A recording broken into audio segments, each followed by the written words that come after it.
this is what they look like. There are two of them. These are from our lab in Burnaby in British Columbia. From the outside, they look like giant black monoliths, big metal boxes, about 10 feet on a side, 12 feet tall.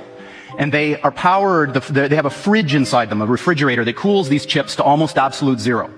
Just a wisp, a fraction of a degree above absolute zero. Hundreds of times colder than interstellar space. Amongst the coldest and most isolated and extreme conditions that humans have ever been able to engineer. These fridges, interestingly enough, which are called pulse tube dilution refrigerators, have a thing called a pulse tube, which emits a sound roughly once per second, which sounds eerily like a heartbeat. So if you have the opportunity to stand next to one of these machines, it is an awe-inspiring thing, at least for me. It feels like an altar to an alien god. They really are impressive machines.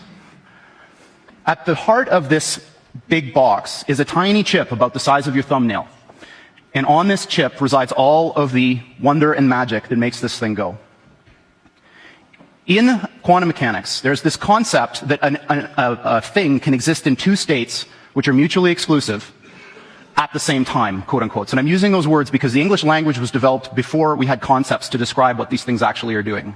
Imagine that there really are parallel universes out there, and now imagine you have two that are exactly identical in every respect, all the way out to the horizon as far as we can see, down to the last little atomic detail of every single thing, with only one difference. And that's the value of a little thing called a qubit on this chip, which is a contraction of quantum bit. And that qubit is very much like a bit or a transistor in a conventional computer. It has two distinct physical states, which we call 0 and 1 for bit. In the conventional computer, these are mutually exclusive. That device is either one or the other, and never anything else. In a quantum computer, that device can be in this strange situation where these two parallel universes have a nexus, a point in space where they overlap. And when you increase the number of these devices, every time you add one of these qubits, you double the number of these parallel universes that you have access to.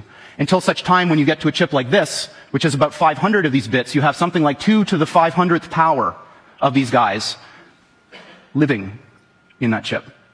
So the way I think about it is that the shadows of these parallel worlds overlap with ours. And if we're smart enough, we can dive into them and grab their resources and pull them back into ours to make an effect in our world. Now, this may sound very odd to you and bizarre, and in fact, I am using language that a normal theoretical physicist probably wouldn't use, but this is, what I'm telling you is absolutely correct and in line with the way that these things actually work. The doubling of the number of these qubits on the chip has happened once a year for the past 9 years.